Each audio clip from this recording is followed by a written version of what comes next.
the Giants are looking for a new head coach. Brian Daboll is gone. Brian Daboll is out. He is no longer the head coach of the New York Giants following the gag job on Sunday against the Bears.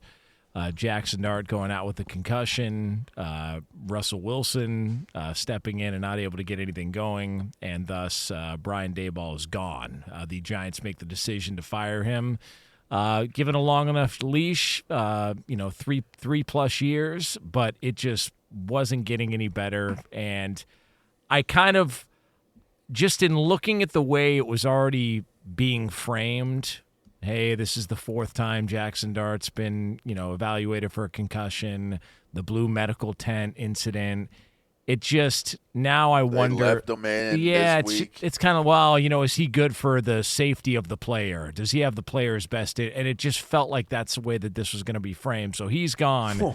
But Joe Is Shane. it framed that way, or is that like the truth? Okay, he's been evaluated 4 times for a concussion. Okay. Yeah, there you go.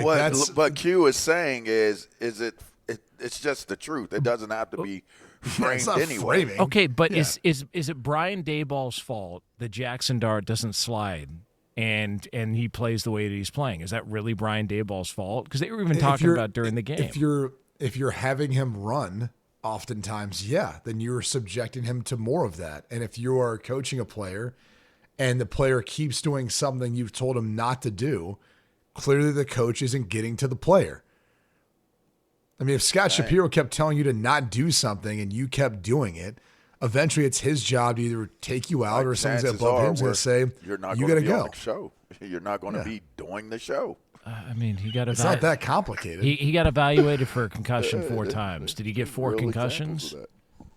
Well, some people, depending on who you ask, would probably say potentially. And I don't know that that's the angle you want to take. Like, that's a hill to die on, most likely, or not a hill to die on.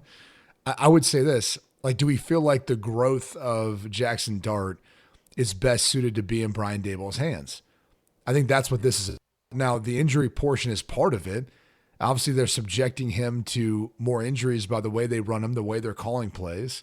Even if Jackson Dart's not protecting himself getting down, he'll eventually learn that. But, they also can help by not putting him in that situation. But you look at like Russell Wilson, where he was a year ago to where he is now. Dramatic difference. And a lot of people just say, well, Russ is washed. He's not any good. Okay. Well, look at Daniel Jones with the Indianapolis Colts. A career year. We thought he was washed. MVP candidate. Everyone said he was washed. All the Giants fans said he was washed. Yeah. So, unfortunately, there's been a lot of, damning progress. Or, in one case, Daniel Jones and how he's playing. In another case, in seeing Jackson Dart kind of stay the same, like not really evolving or developing as a young quarterback, kind of just being the same, fun to watch. You could tell he's got talent, but subjecting himself to be in harm's way. And Russell Wilson kind of in this like drop-off position. And the truth of the matter is he's won, 11 of the last 44 games? And the Giants ownership has been patient. Like after that first year they go to the playoff, like, okay, like they got some momentum. But it's been an absolute collapse. There was reports he was going to get fired after their collapse in Denver. It only felt like a matter of time with the way he conducted himself, the emotions you see on the sidelines. You mentioned the blue tent situation. I mean, all that stuff. It's just a bad look. So this wasn't surprising to me. I think what was surprising was, General Manager Joe Shane will still stay. Not only stay, he'll be a part of the decision-making process in the next head coach. Super Bowl champ, defensive captain, Antonio Pierce, baby. I put his hat in the ring for head coach. He got a raw deal in Las Vegas. Let's go with Antonio Pierce, everyone. Antonio Pierce, yes. Antonio Pierce for next. I'm starting the campaign.